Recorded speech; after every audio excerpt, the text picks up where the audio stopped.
될 것 같습니다. 자, 먼저 이제 우리 1장 청원경찰법부터 해서 내용이 들어가도록 할 것입니다. 자, 청원경찰법은 자, 우리 일반적으로 절로 따지면 14개 절로 구성이 됐습니다. 그래서 청원경찰법은 우리 청원경찰에 관해서 정리를 하고 있는 법인데요. 핵심적인 내용은 이거죠. 자, 보시면 우리 청원경찰법이라고 하는 것의 가장 기본 목적을 여러분 보시면 알겠지만, 자, 이 청원경찰법은 자, 여러분 보시다시피 우리 청원경찰에 관련돼 가지고 자, 직무가 뭐냐? 그죠? 우리 직무에 관련된 내용입니다. 우리 시험 포인트도 이 직무 내용은 항상 중요한 테마입니다. 청원경찰 담당해야 될 업무가 뭐냐? 자, 이 부분을 물어보는 것은 당연히 우리 출제하는 입장에서는 많이 물어볼 수 있는 내용이라고 생각하시면 될 것 같아요. 아울러서 또 우리 임용에 관련된 문제죠. 임용. 자, 그래서 임용 절차도 알으셔야 될 것이고, 아울러서 임용에 대한 요건들, 우리 결격사유나 기타 등등이 있죠. 자, 이런 것도 정리를 하시면 될 것 같아요. 또 배치에 관련된 문제죠. 그래서 임용 배치 이것을 보시면 되겠고요. 아울러서 또 우리 청원경찰에 관한 보수, 그죠? 우리 보수 등에 관한 것, 기타 사회 보장에 관한 문제죠. 우리 쪽에 보상금이나 퇴직금에 관한 문제들, 이런 것들도 같이 정리하는 것입니다. 그래서 보수나 사회 보장 등이죠. 자, 이걸 정하고 있는 법이 청원경찰법이다. 이렇게 보시면 되겠고, 실제 우리 시험에서도 직무를 물어보는 문제도 잘 나올 것이고, 또 임용 배치 문제도 아주 잘 나오죠. 이 두 파트는 거의 뭐 안 빠지고 계속 다룰 수 있는 파트이기도 하고 핵심적인 요소라고 보시면 됩니다. 아울러서 또 우리 보수나 사회보장 쪽 문제도 같이 체킹을 꼭 하셔야 됩니다. 자, 이런 내용을 담고 있는 것이 일반적인 우리 청원경찰법이다 라고 보시면 되겠습니다. 자, 보통들 우리 청원경찰에 이 법이 제정된 것은 1962년에 우리나라에서 제정됐거든요. 그래서 간단하게 몇 가지 한번 살펴드리면 이렇습니다. 현재 우리 청원경찰이라고 해가지고 지휘자체라든가 기타 신분에 관련된 문제도 우리나라는 독특한 제도라고 보통 하고 있거든요. 자, 그 제도 성격의 의미는 이렇게 보시면 됩니다. 자, 보통 청원경찰법은 우리나라에서는 1962년에 제정이 됐다. 1962년 최초로 청원경찰법이 제정됐고요. 아울러서 이 법은 즉 청원경찰 제도 자체가 우리나라의 독특한 제도다. 이것을 기억해 두시면 됩니다. 자, 그래서 우리나라 독특한 제도란 말에서 여러분 문제가 나올 수 있는 것도 그래요. 간간히 이제 우리가 서론 쪽의 문제를 다룰 때 물어볼 수 있겠습니다만은, 예를 들어서 우리나라 청원경찰이 영국, 미국으로부터 도입됐다. 뭐 이런 것은 다 틀린 점이 되겠죠. 도입된 게 아니라 우리나라만의 독특한 제도입니다. 자, 왜 우리가 독특하다고 이야기하냐면, 일반적으로 청원경찰의 가장 큰 특징은 이러죠. 자, 일단 신분 자체는 기본적으로 민간인 신분입니다. 알겠죠? 민간인 신분이다. 알겠죠? 우리 공무원이 아니고 민간인 신분으로 보시면 됩니다. 물론 예외적으로 우리 벌칙조항을 적용할 때는 공무원의 신분을 인정하기도 하거든요. 그렇지만 기본적으로 민간인 신분이다 라고 보시면 됩니다. 그리고 아울러서 우리 청원경찰은 정해진 구역 내죠. 우리 경비구역 내입니다. 경비구역 내에서 경비 목적이죠. 핵심은 경비입니다. 자, 경비 목적을 위해서 필요한 경우에 한해서 나오죠. 자, 필요한 경우에 한해서는 우리 경찰관 직무집행법. 자, 앞으로 이제 경찰관 직무집행법은 줄여서 경직법이라고 부르도록 할 겁니다. 그래서 경직법이 적용이 됩니다.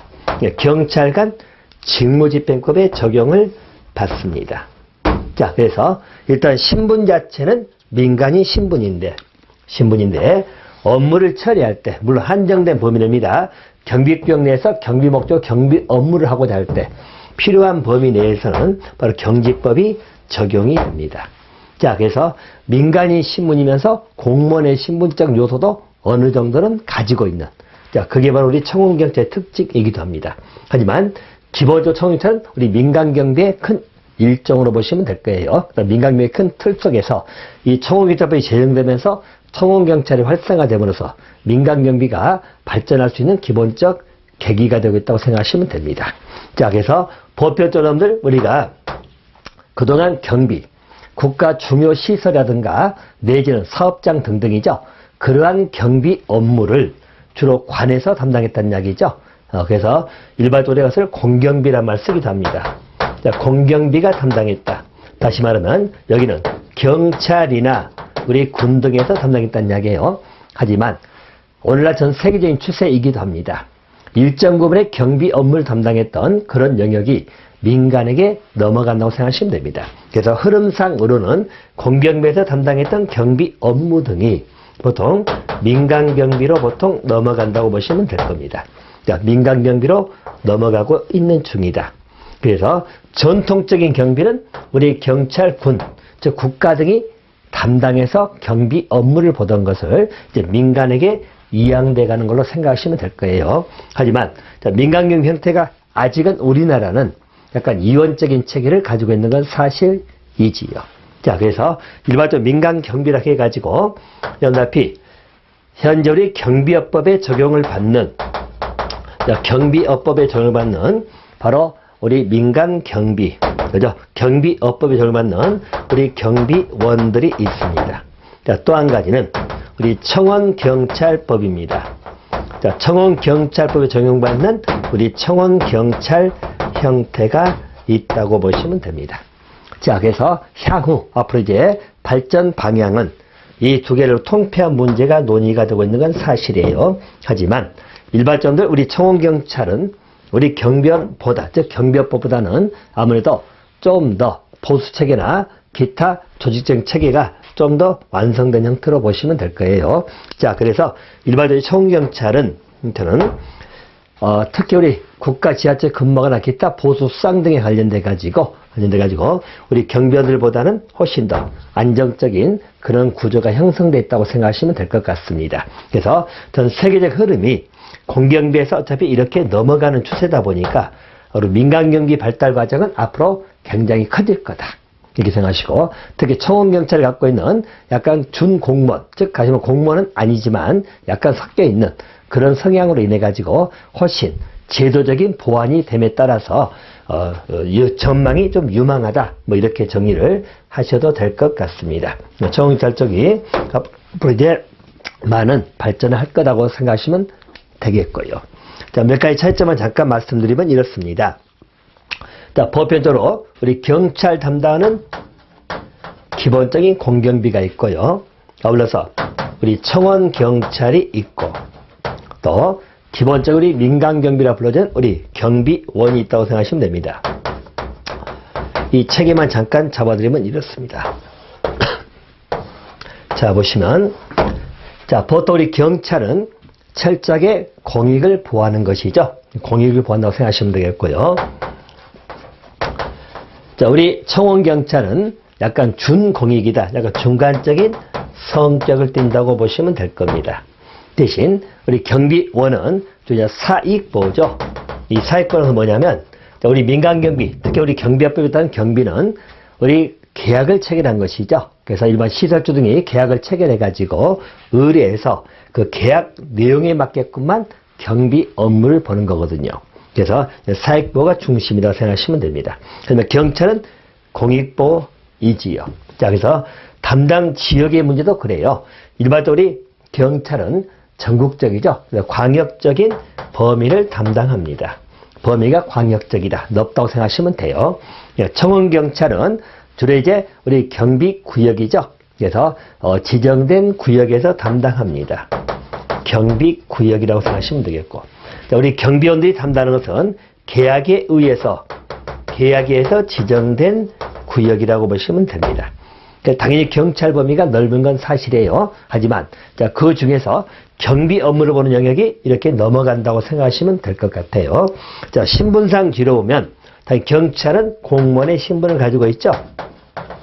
청원경찰과 경비원은 아직은 민간인 신분을 갖고 있는 건 사실입니다.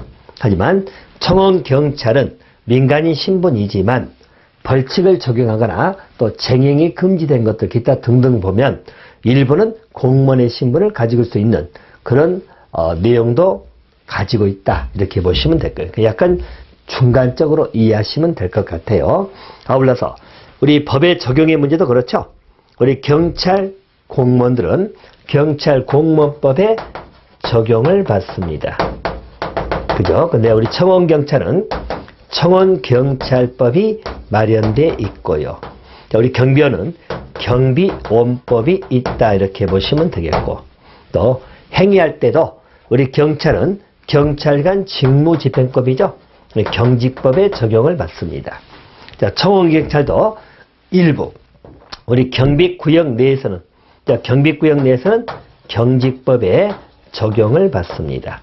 근데 우리 경비원은 경직법 적용을 받지 아니한다 이렇게 보시면 될 거예요. 자, 이런 차이점이 있다고 생각하시면 되겠고, 더군다나 또 중요한 차이점이 한 가지가 여러분들, 우리 경찰은 자, 우리 무기 사용이 가능하죠.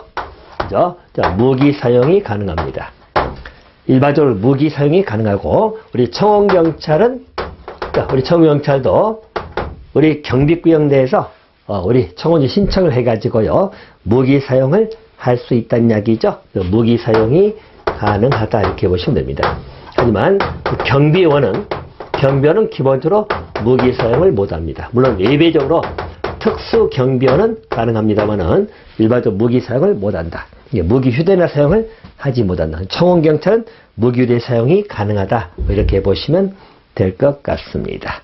자, 그래서 기본적으로 이런 차이점권 시 우리 청원경찰의 역할로 생각하시면 되겠고, 그래서 청원경찰은 약간의 이제 중간적이라 하더라도 통합이 되면 민간경비의 선두주자가 될 수밖에 없는 형태다라고 봐주시면 되겠습니다. 그래서 청원경찰법에 관한 기본 개관적 문제는 한번 말씀을 드렸습니다. 자, 그래서 거기 보시면 제도 도입 배경이나 청원경찰 관련법의 구성이 나와 있죠. 일단 경비환경의 변화라는 표현이 나오죠. 이 말은 자위적 방범사상이라는 말 나오죠. 자위적 방범사상. 과거에는 우리 국가 등에 의존해가지고 범죄 예방을 담당하던 것을 스스로 지키겠다는 이야기죠. 바로 민간경비의 출발 사상이기도 합니다. 그래서 자위적 방범사상을 기반으로 해가지고 일반적 국가기관이나 기타 중요 시설 등이죠. 자, 그걸 보호하기 위해서 1962년 청원경찰법이 제정됐다.